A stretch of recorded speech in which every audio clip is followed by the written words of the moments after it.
Yo, yo, yo, this is Dex. Hi, I'm Esther. Thank you for joining us on another episode of Complicated Discord. We're joined by two guests. We have Thomas. Hey, I'm Thomas. I'm hailing all the way from Georgia. I'm really excited to be on the show today. I'm a private banker for the last 15 years or so, and I think the topic today has something to do with building wealth before, during, and after the pandemic. So I'm really excited to share my thoughts on that. Good to be here. And the next guest is Alex. Hi, y'all. My name is Alexander Peters. I'm a small business owner / driver by profession. And I guess you could call me an essential worker. I live in Austin, Texas, and I'm from Belize, Central America. All right, cool. We got a good show for everyone today. So we'll jump right into it. The first topic I wanted to touch on was building wealth. With everything going on, especially with the pandemic, a lot of people are stuck in situations where they can't afford to live.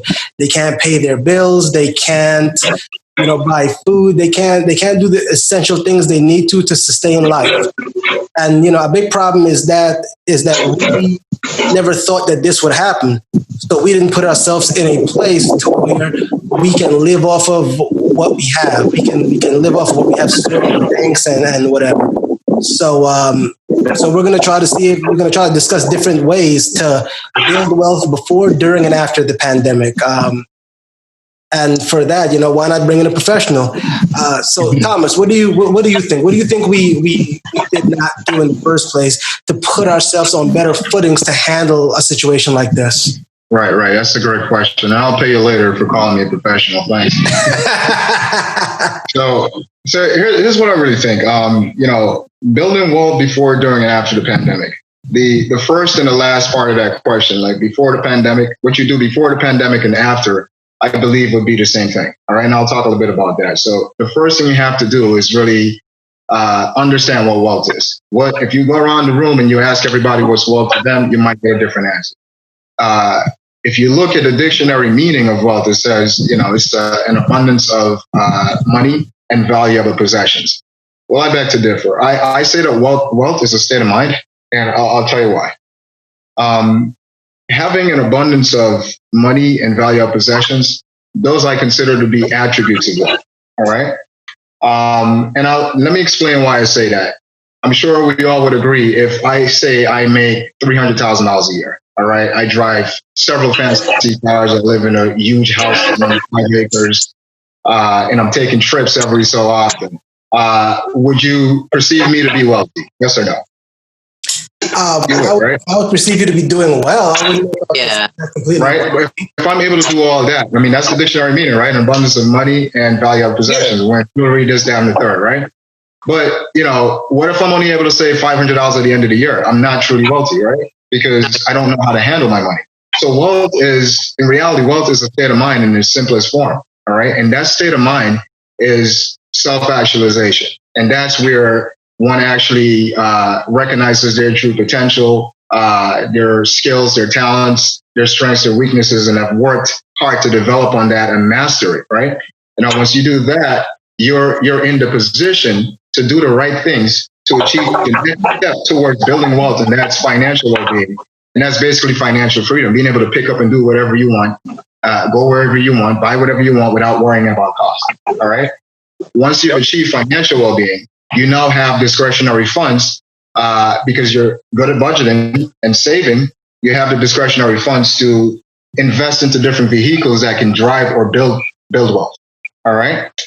So you see, to me, wealth is a state of mind. So you got to do whatever it takes for you to get into that state of mind. You'll find that most happy people are more successful. And that's the truth. When I'm happy, I seem to do a lot better at work, in my personal life. When I'm happy, when I'm sad or I'm not feeling myself, it's the total opposite.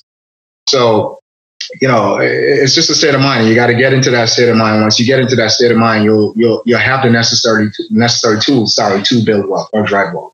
So, that's what you have to do first. All right.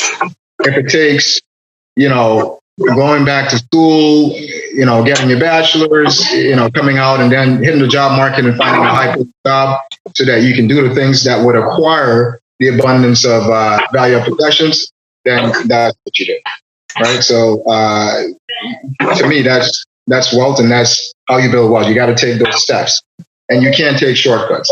You have to take those steps. Okay. But the thing is, a lot of people didn't foresee a pandemic coming. You understand? Right. So those people lived to. For the moment, let's say, they lived for the moment. They didn't set aside enough money. They didn't, purchase the things that, could have benefited you now. Now, all of a sudden, we're all in the mad dash to try to get unemployment, to try to sell some of the things that we had before to make ends meet, So now that this started, me personally, I feel like since this pandemic started, a lot of people neglected to do some of these simple things to put themselves in a better place. I.e., when we were on lockdown, people could have, learned about stock markets, learned about investing. People could have opened up a little small business, because they might have been good at something. Maybe you're good at writing resumes. Start being a freelance writer. Maybe you're good at sewing. Start sewing and selling.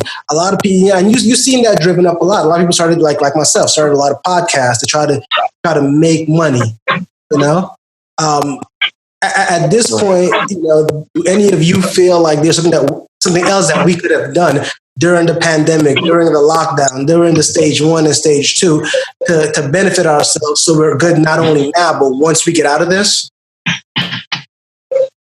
I had a question, as a matter of fact, a level of sustainable wealth. Because you could be wealthy, but sustaining it, because I consider it be something you could pass to children. You understand what I'm saying? Like, if it's sustainable. Like, you could be wealthy all day, be able to buy whatever you want, but is there a way to create sustainable wealth, like consistent, that you could pass down to your seed? Right, a legacy, yeah. Well, I don't know. I feel like the way to do that is to not worry about the right now. You understand? For example, say you decide, during the pandemic, I know how to sew really, really well, and I make blankets. You start selling the blankets. You definitely open up an Etsy store. Yeah. There you go. But see, and at that point, then what you do, you start to work at making your name a household name, making Esther synonymous with quality blankets, to where when people think about it, it's, oh my God, it's Esther blankets. We got to get those. She only makes about 6 of them a month, so Get it while it's that. Okay, understood. And then you teach your kids that. You teach them how to handle these things. Teach them how to handle the money, the income. You have to let them know that, look, you might make, let's say, $30,000. You don't use that as income. You use that as what's what I'm looking for? I guess collateral, you can say, in a way. You use collateral use to invest. Investment. Yeah, you use it to advertise your business. You use it to buy better quality equipment, and you use the money you have to better what you have. So yeah, you might make $30,000, and maybe only, let's say, $5,000 goes into your savings. The other $25,000 is going to be used to grow your business. I mean, what do y'all think, Seth, Alex? So let me jump on that right there. So yes, there was this show on Netflix with one of my favorite rappers, Killer Mike. He did this thing called Trigger Warning, and I think it was the second video. So he starts off going to the school, and he's talking to the kids. He's like, "Who wants to be president?" And everybody's raising their hand. He's like, "I'm gonna stop you right there. There's a good chance you might not be president. Sorry, it's just life. But what you could do is become a mason, a plumber, something in the trade, learn some trade. Whereas you're still valuable. You still hold some type of value. You could do something, We somehow in America, we went from industrial to service based. And when we went into lockdown, a lot of those services were rendered obsolete or not useful. Like, so the bartender, she can't work because the bar is closed. So the concept to find something, you have to, that's another thing I thought about is having multiple streams of income. That's always necessary if wealth is going to be generated. There can't just be, is that true, Seth? Yeah, absolutely. It's absolutely true. But it all boils down to self-actualization. You have to recognize, like, what was it, Mike just said? You have to recognize your talents and your skills, strengths, weaknesses, and development. If you don't start there, you would have no clue. You don't know what to do, and you'll fall, victim to any get-rich-quick scheme out there. Like somebody says, "Hey, I got a great way to make money." You're all for it because you haven't prepared. Right?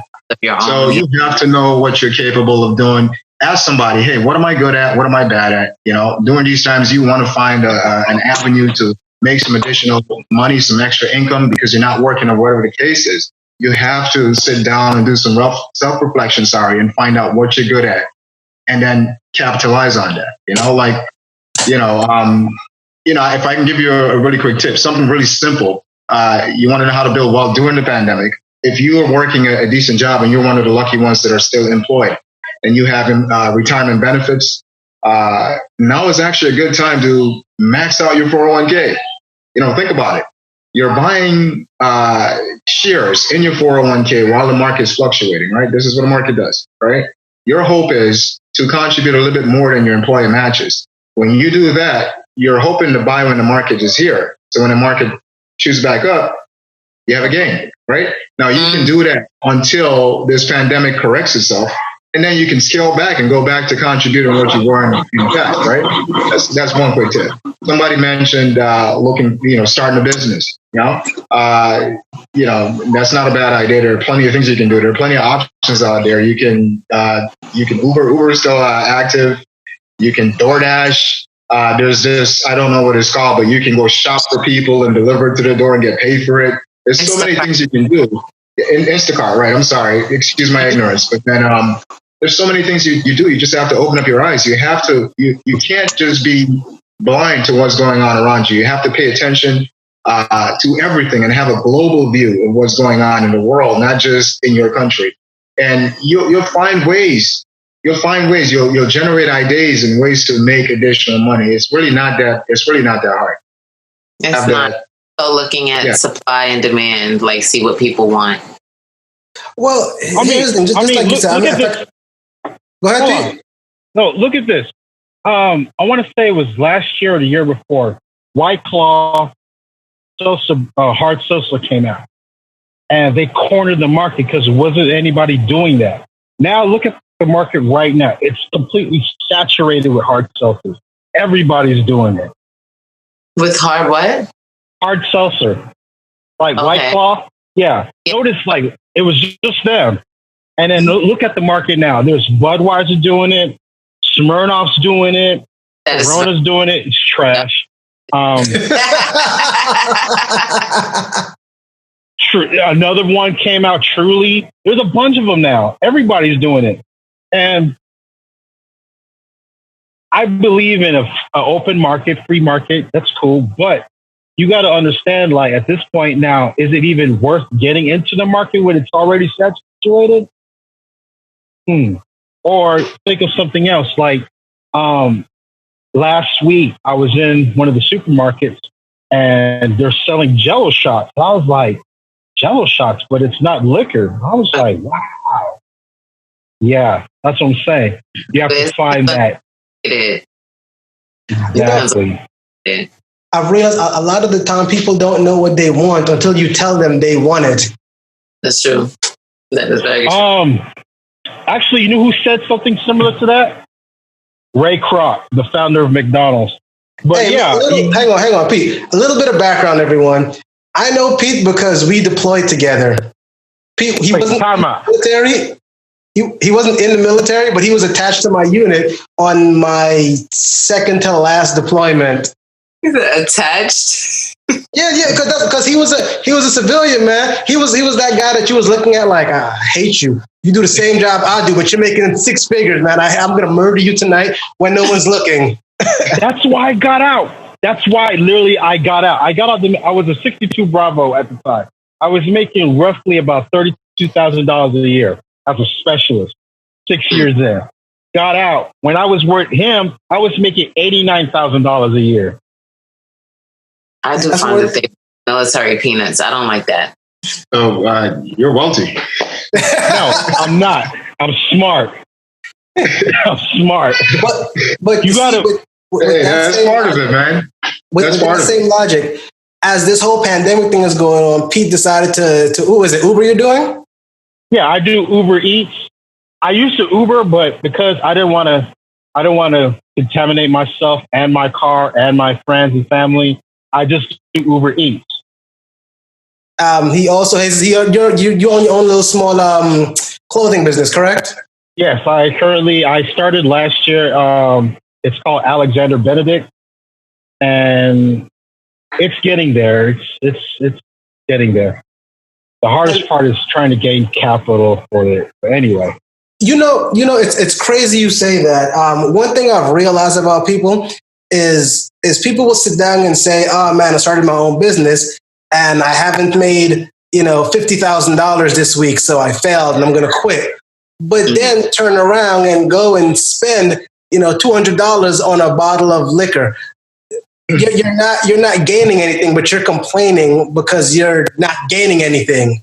I don't understand what the whole logic behind that is.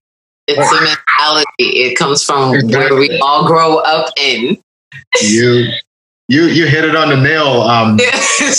You hit it on the nail. Seriously, like one's mental attitude is very critical to building wealth. Like if you look around you, like you ever take a look at how wealthy people look?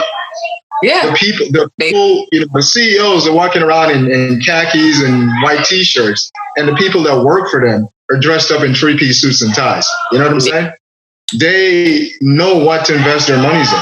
Like, I mean, I can't really talk. I mean, I like nice things, and I spend my money on a lot of things that I have no reason spending it on. I like nice cars. I like jewelry, this, that, and the third. But those are not the things you should focus on. Investing your money in. They're not investments. They're luxuries. You know what I'm saying? So you need that discipline. And once you have that discipline, things will work out right for you. I'm telling you, you'll make the right decisions and you'll reap the benefits of it, right? I mean, with all the jewelry I have, I can probably have a decent amount of shares in Apple or Google even, But I made some wrong choices in the past. I know better now, but it depends on if you're able to do it or not. Because also with the mentality comes, as you said, like the health of it. You have to like do something positive in the direction that will make you happy. So like buying a nice chain or something will give a person positive views of themselves. So then perhaps they could actually do something positively in a business stream. You understand what I'm saying? Like, because the pandemic also made a lot of people feel depressed.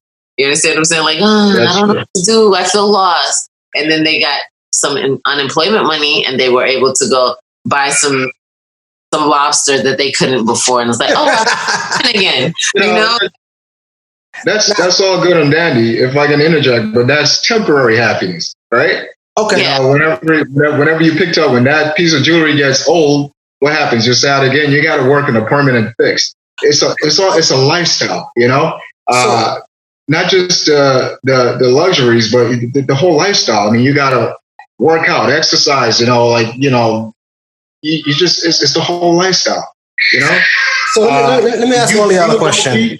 Go ahead. With that being said, with everyone receiving their the unemployment, $600, right? Now that we're already here, now that we're already in this situation, how do you guys feel that people can turn that $600 into something more? Because this unemployment isn't going to last forever. It's going to stop. If we get another round of stimuluses, it'll only be just one. What do y'all think we can do at that point to make that stimulus check worth it, or to make these last few unemployment checks worth it? How can we turn it around? Or do you guys feel like it's too late? No, it's never too late. Actually, it is too late because that $600 aspect to the unemployment was stopped already.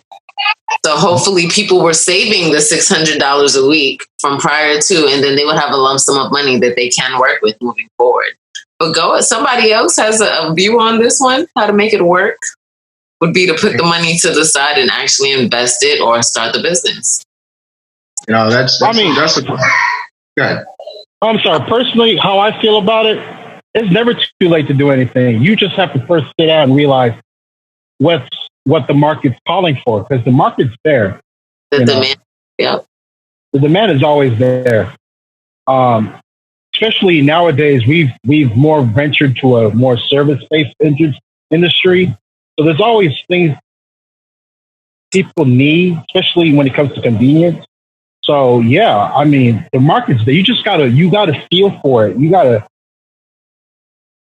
like, I saw this ad for this app. It was weird. I thought it was a very weird app.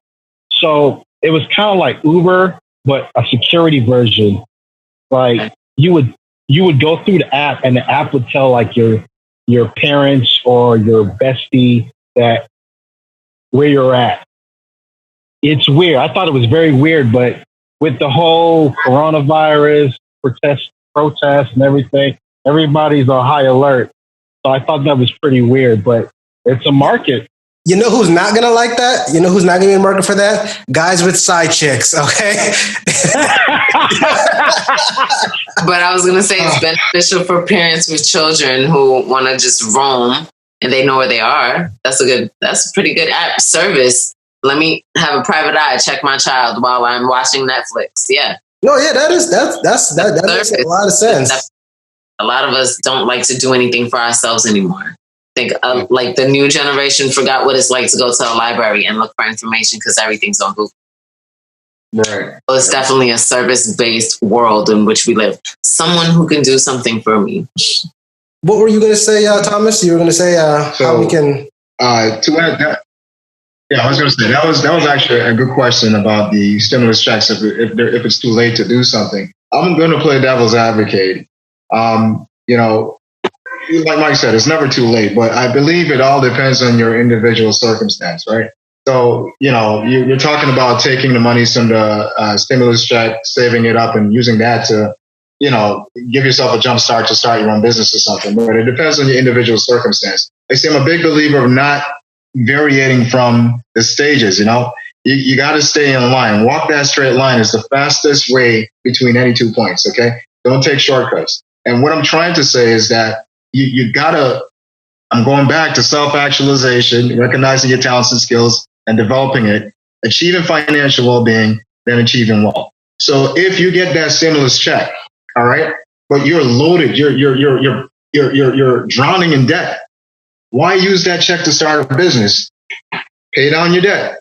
You see what I'm saying? Hold on. But with that, what if, say, I'm drowning in debt, right? I receive a $1,200 stimulus check. Or better yet, if I have children, now I'm receiving, let's say, $2,000, $2,500, right? Let's just say. If I decide, hey, you know what I'm going to do? I know Thomas. Thomas knows about investment banking. I'm going to say, hey, here's $200. Could you invest this for me and maybe turn this into something else? Or, should I just pay everything off and not put myself in a position where I may be able to somewhat, change my situation within the next month or so?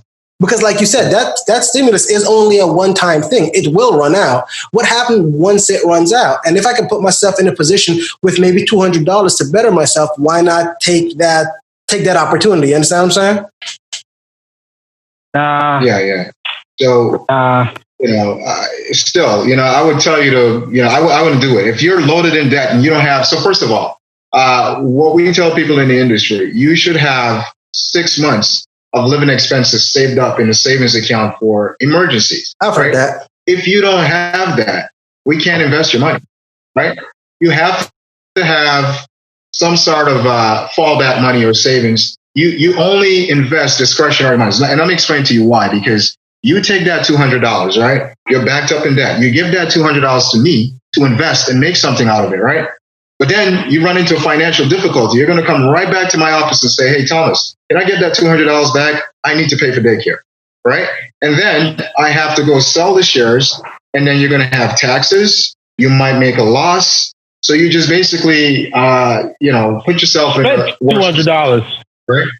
and I know, and if you came to me with $200, real talk, I tell you to go to Robinhood. Jesus. Ruthless. No, it's a sensible thing to do. You can't pay my fee to invest your money with $200. I know it was just an example. I'm busting your chops. Well, here's my thing, right? And real quick, let me ask you a question, because, like I said, you're the finance guy here. So say I'm in debt $12,000, right? Right. And I receive a stimulus check of $2,000.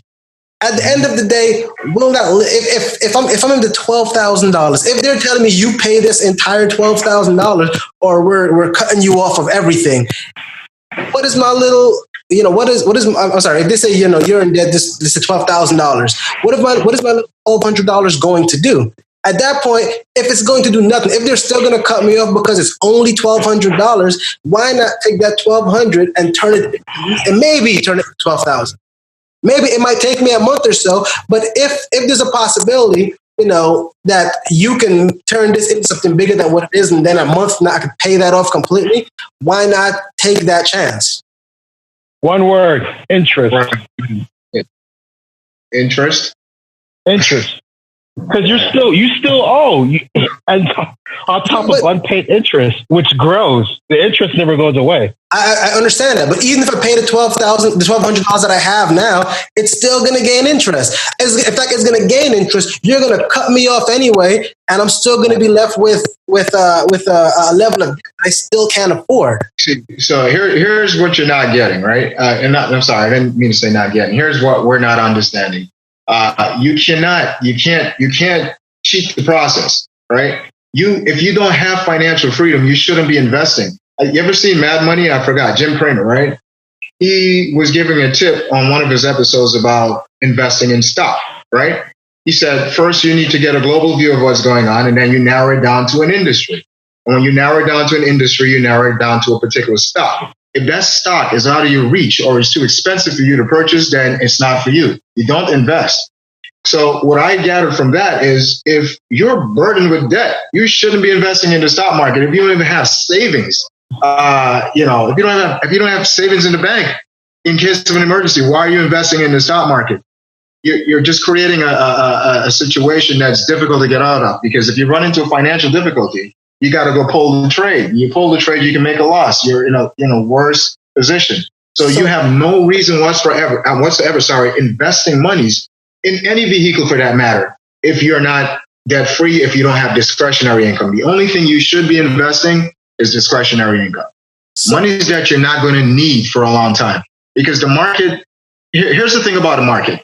It fluctuates a lot on the short term. So in the interim, you'll get a lot of that, right? But it outperforms all the other asset classes. I think Mike was just talking about interest. You know what the banks are paying on interest today? You're lucky if you get 0.10%, 10 basis points. It's nothing. It's pointless putting your money in the bank, right? It's better. I'm not going to say this on your podcast. Don't put it under your pillow or under the bed, but the bank isn't paying anything. The bank isn't paying anything. So what I would do in a situation like this is you got to look at your debt. If you have high interest credit cards charging you 29%, and the bank's actually paying, you know what I'm saying? The bank's actually paying you a tenth of a basis point. What do you do with that money? You pay off the high interest rate debt. You don't put it in the bank. You see what I'm saying? You pay off your debt. Don't cheat the process. Become debt free, and then invest in vehicles that will drive wealth. That's what you do. So with that being said, what do you do now? Now that this is already, the state of the world, now that we're already struggling and suffering, how do we set ourselves up to get out of this in the future? How do we make sure that when the next pandemic hits or the next storm happens, we are not, 6 months behind on our payments? We don't have enough to support ourselves if we get shut down again. He already gave you the answer. The answer is First off, get rid of debt. After that, save. Save. Yeah. See, but that's the whole thing. Y'all make it seem as if getting rid of debt is like throwing out a piece of paper. No, it's not. It's very time. It's very time consuming. At the end of the day, most people will not get out of debt after this. You understand? There's still going to be some sort of struggling, and I get that. That's just the way it is at this point. What I'm trying to say is, what happens now? Now that we've struggled, now that we've gotten to a place to where, hey, you know what? During these past couple of months, I missed 2 months of my rent. Now that things are okay, what should I do? What steps do I need to take to put myself in a better place? Should I save money? Should I focus straight on paying off what I owe? Should I set aside a little $20 under my pillow every week? What can I do to where if this happens again 2 years down the line, I'm okay? Easy. Yeah, one, you need to first sit down, and I would say first off, sit down and start thinking about what do you need? What is essential to you? Like, what can you do and do without? One, think about getting a second job or something that could, whatever free time you have, you can invest in. Because time is money, yo. Absolutely. Don't let nobody tell you different. Time is money. Absolutely. And then if you have debt, get rid of debt. Debt is the first step to financial freedom is getting out of debt. Absolutely. Get out of debt. Susie Orman, man. You sound like an advocate for Susie Orman. I like that, though. I do. He's absolutely right. He is absolutely right. I mean, you got to become debt free. But I'm stuck on this record of achieving financial well-being and that self-actualization. It's all your state of mind. The only thing that will take you out of whatever issues you're experiencing during this time is your state of mind. You know what? Me personally, I don't know. I do agree that we need to get rid of debt and set ourselves up for a better, I guess, future, you could say. But at the end of the day, like I said, you have to understand that debt is not. Sometimes it's not as easy, for people to just say, "Hey, I'm gonna move on." Sometimes it's, "Hey, you should get out of debt." Okay, I understand getting out of debt, but at the same time, my friend right here is telling me if I invest $1,000 into his business, he can guarantee me a $2,000 turnaround within a month. Sometimes he's lying to you. He's lying. Yeah. Listen. Nothing is guaranteed in this life other than the fact that you have to die. All right. Exactly. Listen. This man might be saying, "Hey, you know what? Let me get $1,000 so I can go get me a couple of goons so we could rob this bank." I guarantee you $2,000. Like he might have guarantees. I guarantee your money will double, but your sentence may double as well. You know what I'm saying? Exactly. So keep that in mind. Keep that in mind. Listen, look, you asked about what do you do now to prepare yourself for the next pandemic, right?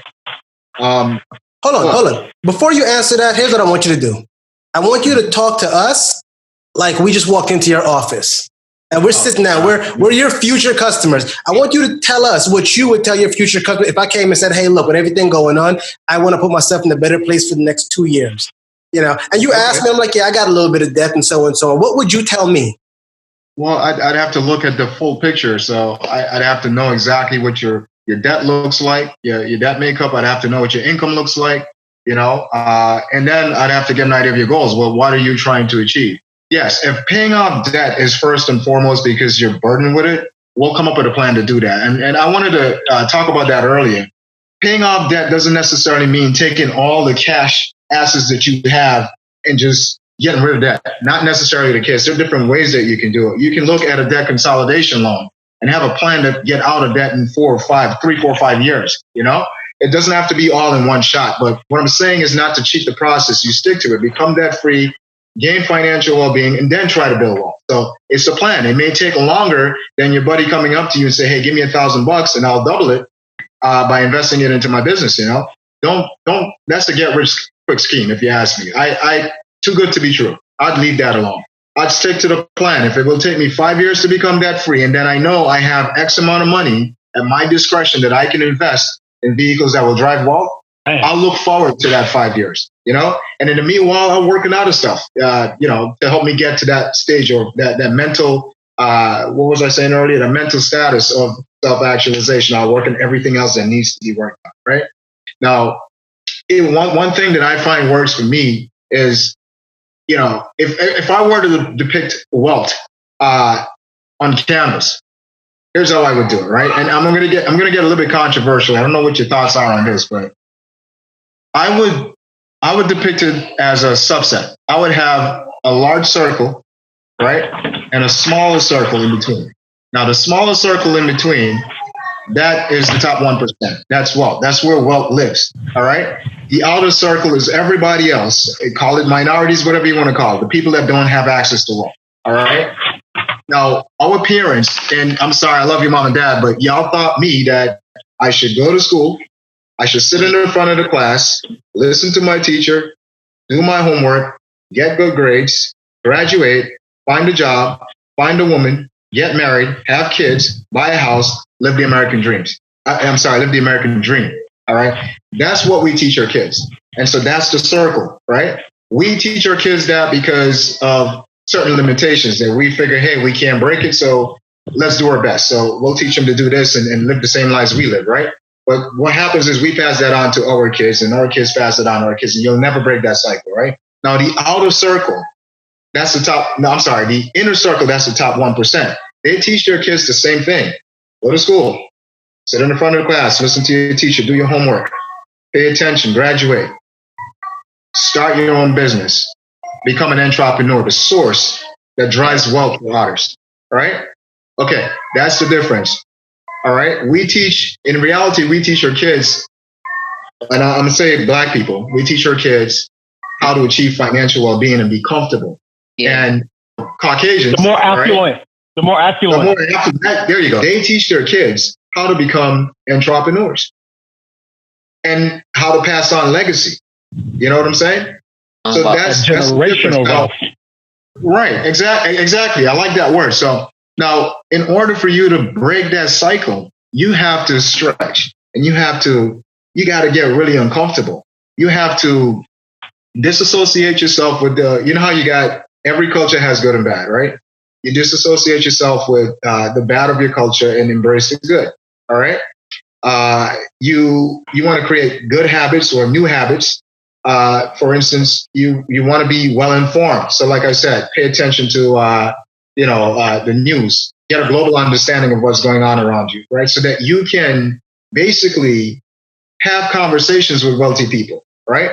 If you approach a wealthy person on the street, and all you can talk about is a show on Netflix, they won't give you the time of day. You'll get their attention for about 2 minutes, and then they're gone, right? But you want to network, and you want to associate yourself with people that are magnets for success, and then they can be your mentor, right? They can be your guide. They can be the gateway into that inner circle. And I'll tell you, once you get into that inner circle where wealth lives, all the doors open up for you. So in this time, during this pandemic, what I know it's difficult with quarantine and all that, but you have to find creative ways to network and meet people that are magnets for success.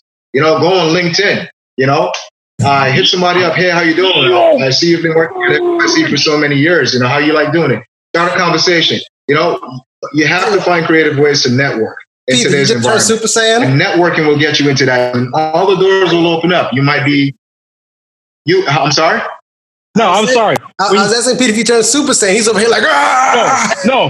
When he said LinkedIn, yes, I heard Super Saiyan level 2.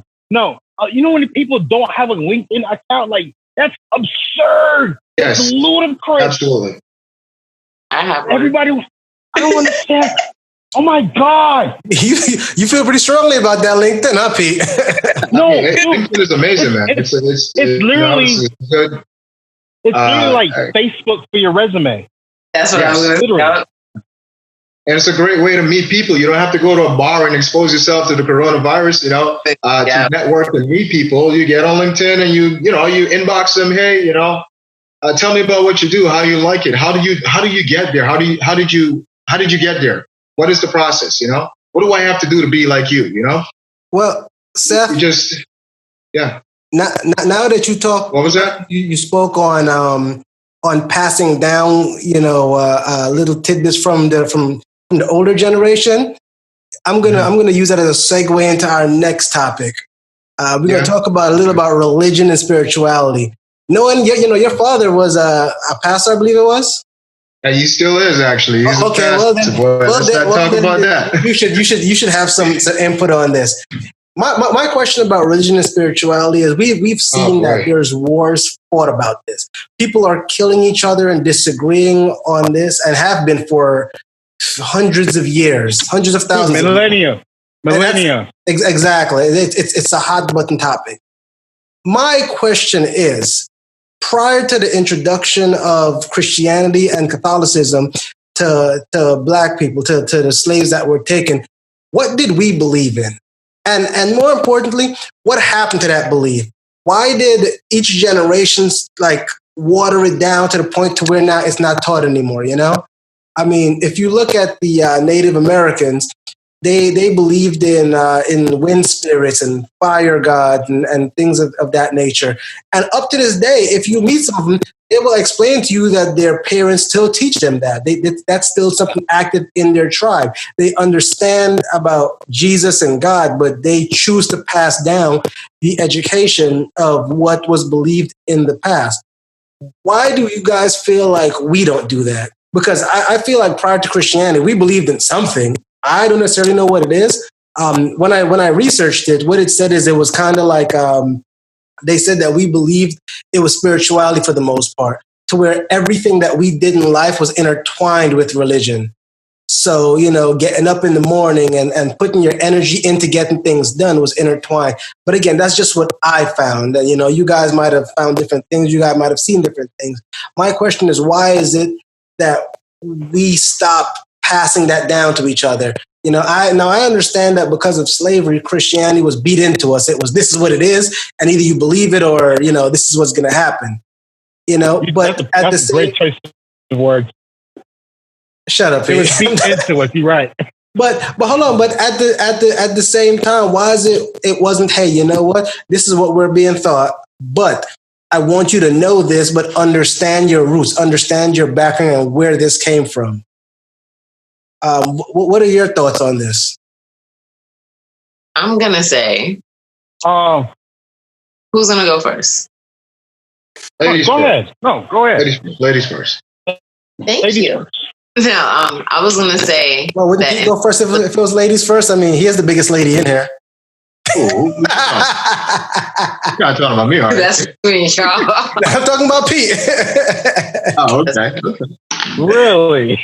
But I was going to say that, okay, this is a vast topic because the amount that us as a race and the African continent, okay, one, it has millions of resources that a certain set of people wanted, and they wanted to get it at all costs. And part of that is breaking down the mentality of people, breaking down what keeps them together. So I'm going to say that more African people had a spirituality, not necessarily religious beliefs.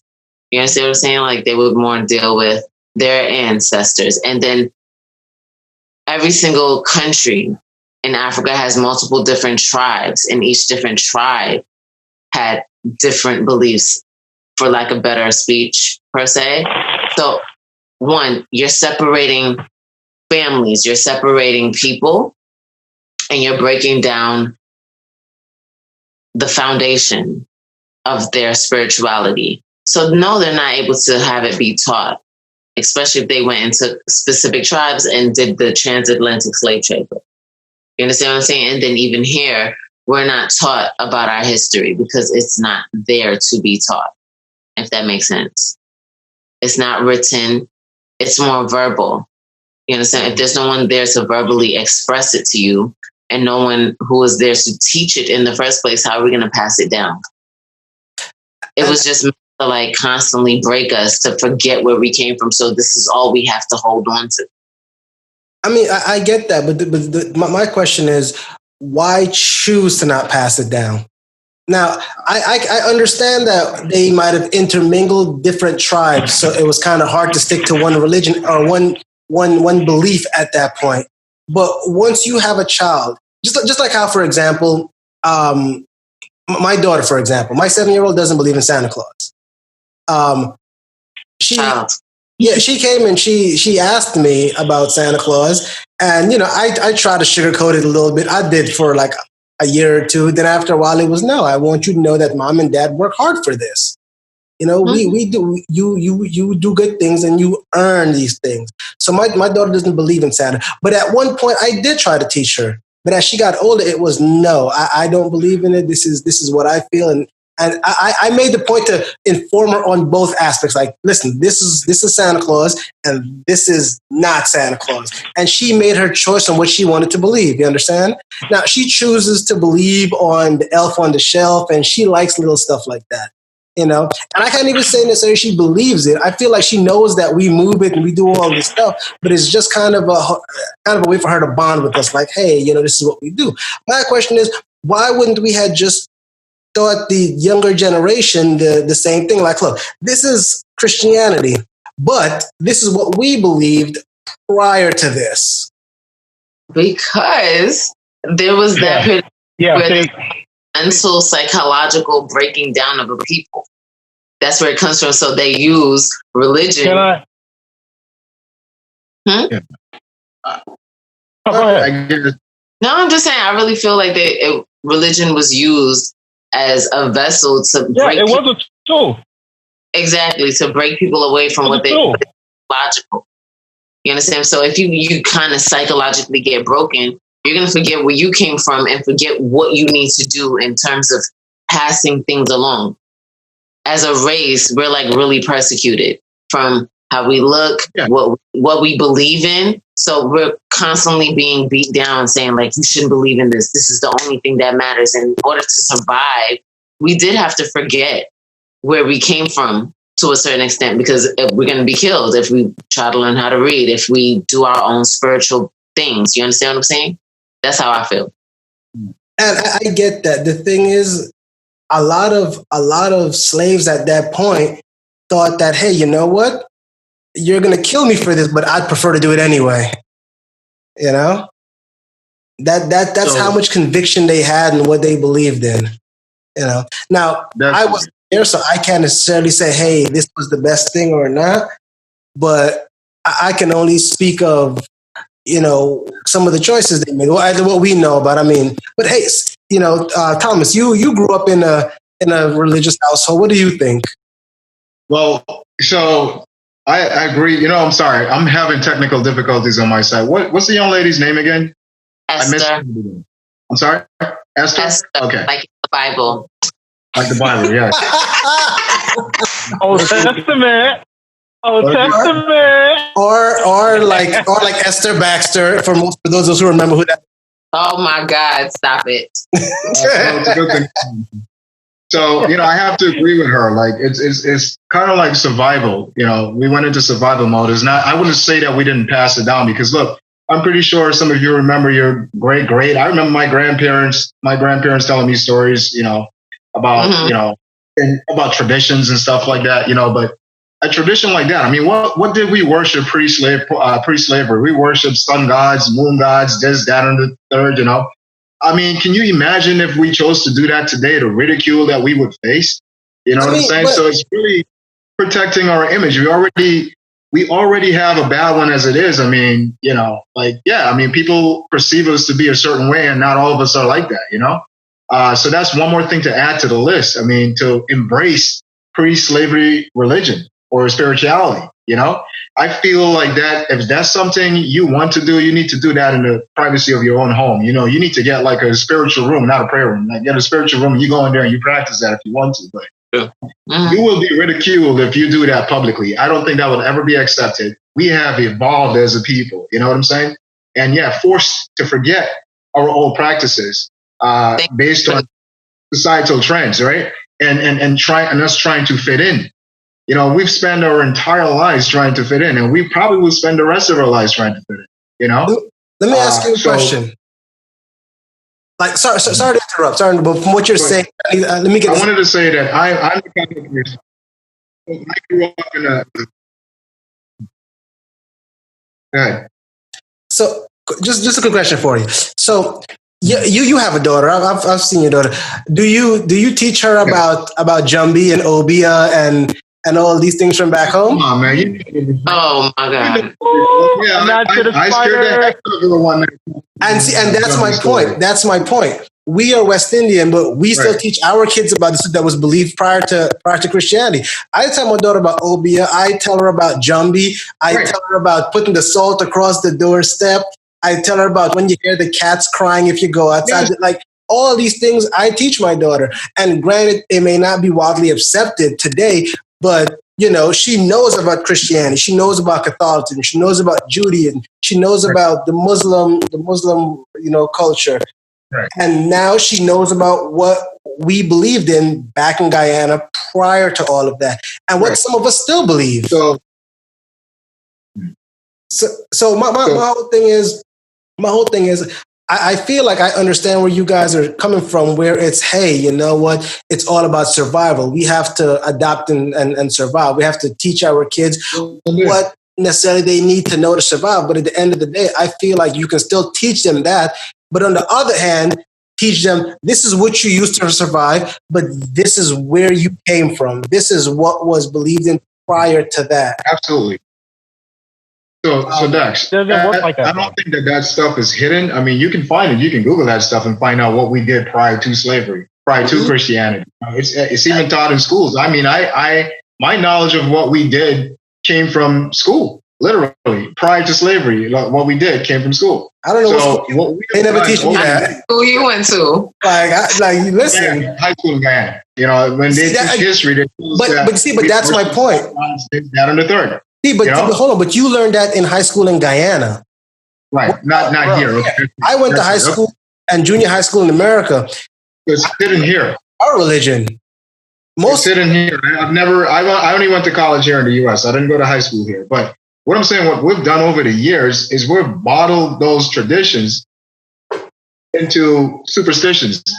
You know what I mean? So all the Obi stuff and the salt by the door and all that, that's all superstitions. If you express that, somebody's going to tell you you're very superstitious, right?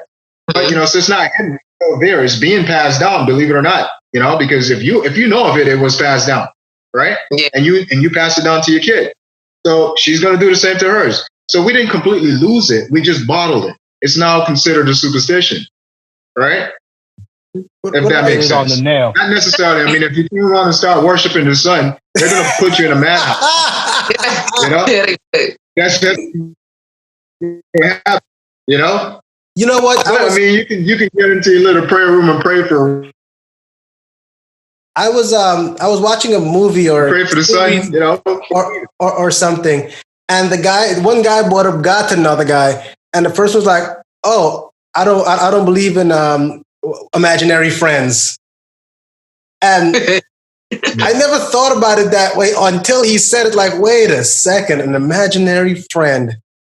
Damn, bro. That's literally what religion is, bro. And hold on, let me elaborate on that. And that was the beauty of Christianity. And I'm not knocking everybody's belief. You believe in what you believe in, but Christianity was convenient. It was convenient. Let me reiterate: it was convenient. Not only as a tool, but it was convenient. It was. You don't have to understand it. You don't have to find the logic in it. You just have to believe. And ta-da! Like unicorns. We know unicorns don't exist, but we know what a unicorn looks like. I've seen the interpretation of one, but I haven't seen one. It's a mythical creature. So that's what religion is. It's mythical. It's a mythical belief, bro.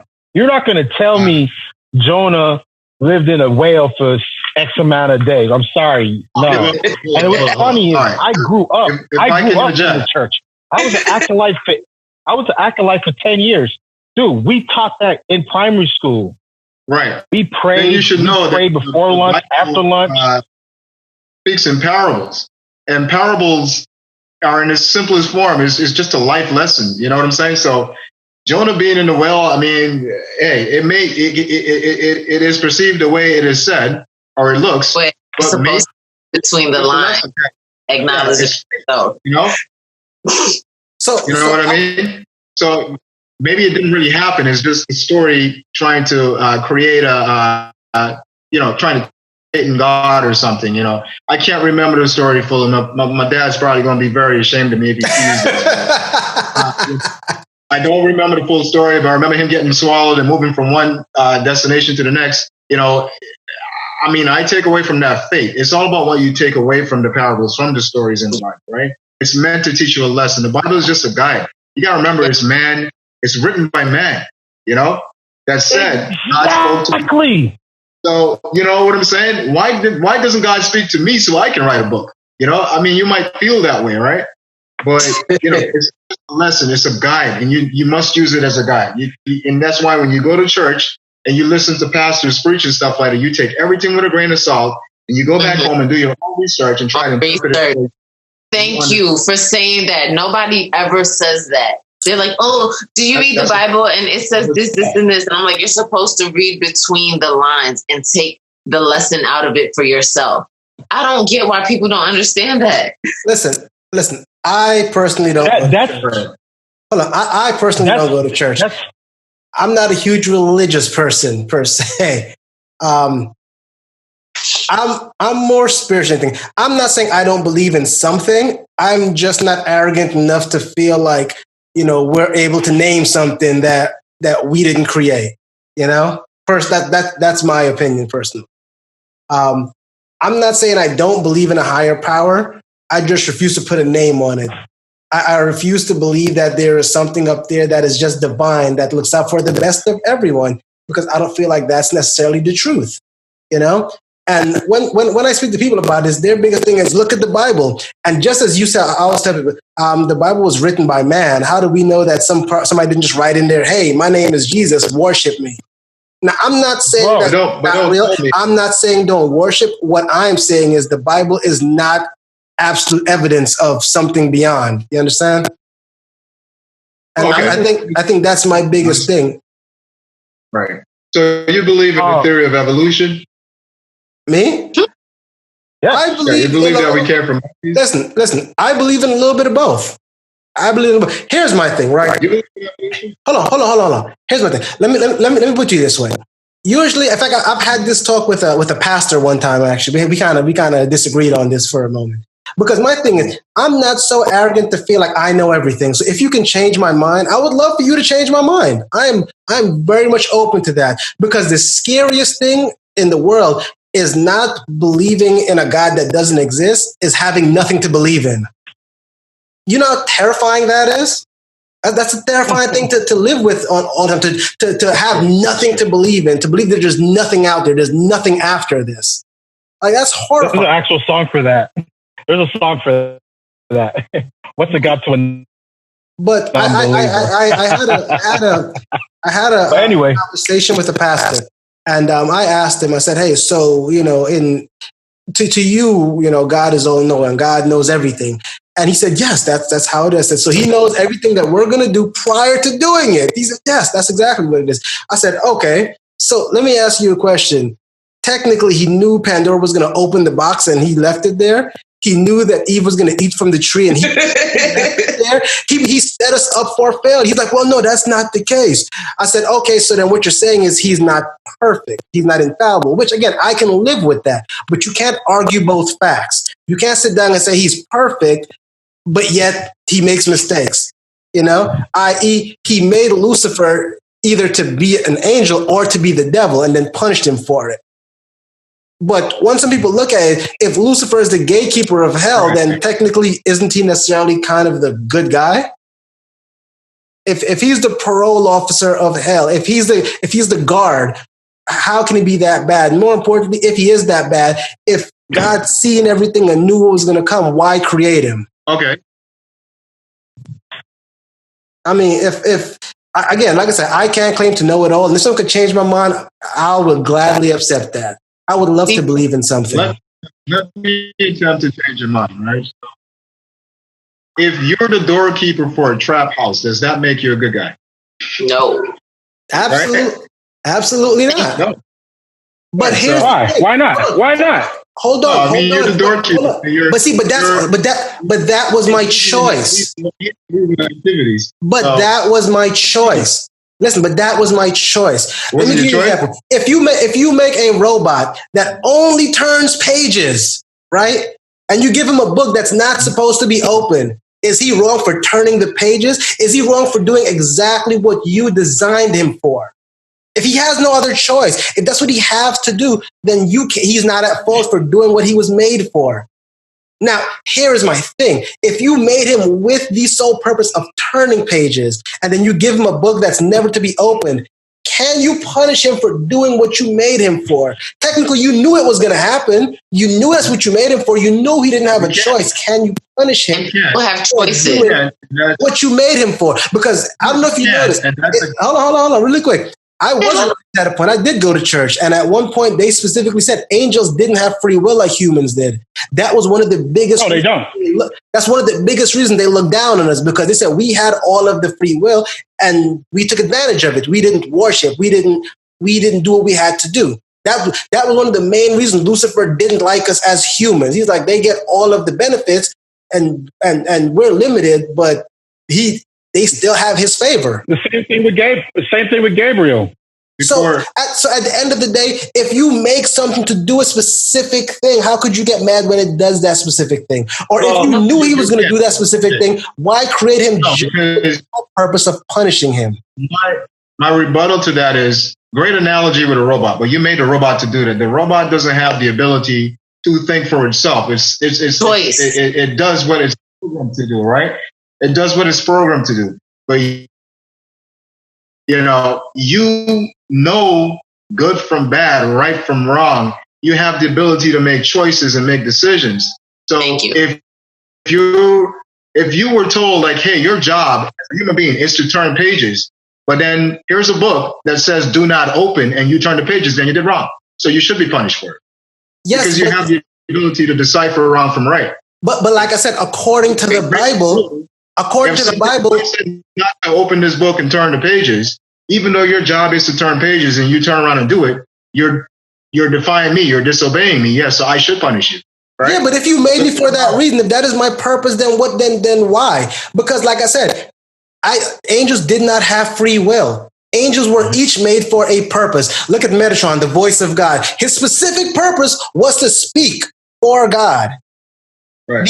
Each angel had a specific purpose. They weren't just made, hey, you know what, you're angels, do what you want to do. It was, you're made for this, you're made for this, you're made for that. That is your main purpose out of life. Here's an example. What do you do for a living? I'm a paralegal. You're a paralegal. Okay. Now, as a paralegal, if you decide to go take on a full case and you show up in court to defend somebody in court, how is that going to look? It's not your job, right? It's illegal. Right. Right? Yeah, you're right. I like how you said that. So, but you made the conscious decision to do that. Yes, and defend the client in court and replace the attorney. But you do realize, But you do realize, if I did something like that, if my boss has a hearing, right, and I showed up for that hearing, and it was, and let's say the client loses, if they even let me represent him, my boss is going to be held accountable. I'm going to be held accountable too, but he's also going to be held accountable because it's his job to make sure I don't do something like that. You understand me? I spent a lot of time in the courts for traffic tickets, and I can tell you can roll up in a suit and tie, pretend to be an attorney, and the judge wouldn't even know. The judge won't know, but when that judge finds out, that person is going to be like, you could lose your ability. I could lose my ability to even become a lawyer in the future. Yeah. That could have sanctions on myself and on my attorney that hires me. For example, if he says, "Hey, we're going into case," and he don't look it over, he's at fault. I'm just being devil's advocate, not trying to put you on a tangent or anything, but I want you to see that you have free will and you have the ability to make choices and decisions, but it doesn't necessarily mean that your choices and decisions are right. If you're programmed you to do that. But God didn't program Gabriel, or who's the name of the voice of God? Megatron, you said? Metatron. Like a transformer, but I don't. Well, whatever. But here, Megatron or Gabriel, they weren't programmed. They were given a job. You understand? Yeah, Angel was the angel of death program. So they still have the ability to vary from that job or that responsibility. Okay, yeah, that's right. where. Yeah, he wasn't programmed to kill. That's why Lucifer was the devil. He went against God. But here's my thing. If you see all and you know all, then you know that's going to happen. But this is another thing. It's like we're looking at what you're forgetting. What? What? No, what you're forgetting? No. This is beautiful right here. He knows what happened, but he wants you to make the right decision. See, he gives you the freedom of choice to do wrong or right, and you will, you will reap the benefits for the choice that you make. Yeah, he wants us to come to him naturally. He wants us to choose him, right? Hey. He doesn't want you to force. He doesn't want to force us to choose him. He wants us to choose him. Understand? That's my understanding. You know what's crazy about this? I've had this conversation with many of people, and that was the most logical explanation I've ever heard. Yeah, you have choice. Everyone gets fanatical. Oh, you don't believe. Oh, but that was the most logical. And if people explain things more that way, I'd be more entitled to say, you know what? Yeah, I could see that. I'll give that. I can bro. Give that. You know, but bro, this was the beautiful part about religion. Religion was basically of ideal steps to live righteously, I guess. And the trick was to interpret it. So you could give the Bible to 20 different people and get 20 different interpretations. It's the interpretation that gets us tripped up. Yep. You know what I'm saying? Just like right now, we're all talking about the tree of life. Yeah, it was actually two trees. And we're all taking different aspects of this whole thing. And it's beautiful because I used to watch USA a lot, and there's this one commercial, and they were talking about like different religions, and this one lady said, "All paths lead to God." I was like, she's right on the nail, dude. It doesn't matter what you really believe in, bro. We're all gonna go to the same maker one of these days. So, hey, what you believe in is really your choice. Yes. Absolutely. I really like that. I really like that. I'm the kind of person that is, although I grew up in the church and my religion that I was introduced to was Christianity. I was never introduced to anything else, but I'm very open-minded. Like the way I am, I can meet a woman tomorrow. Well, I'm married, so that's not going to happen. I can meet a woman tomorrow. He looked at his ring too. He was like, "No, I'm married." Yeah. I had to check to make sure my ring was still on. So she can be of a different religion. She could be Muslim, and I admire the Muslim faith. I think they're a very, very dedicated faith, right? You know, they pray 4, 5, 6 times a day, and they don't care. Look, I went into a gas station here in Georgia, and the guy in the convenience store, he was Muslim, and it was time to pray. And he's behind the counter praying, I think like around 4 o'clock or something, and the line is wrapped around the door. Everybody's standing there cursing and saying what they need to say. And he's just back there, doing his thing, and then he gets up and he says, "I'm sorry, I had to pray." That dedication right there, I admire. I tell you right now, I would switch to be a Muslim in a heartbeat. Like I would do it. It's something. Hey guys, I actually got a show for y'all. I got a show for y'all. Hang on. Hey, Rami, I'm gonna have to cut this short. We're running out of time. Thank everyone for joining us. We had a great conversation today. I do appreciate all you guys coming in. For all those watching, I'm going to insert the link for Alexander Benedict, where you can get some clothing from my friend Pete here. Thank you all again for joining. It's a great show. See you all next week. Take care, everybody. Thank you guys for coming. I was dope. Thank you, everybody. All right, peace. Bye.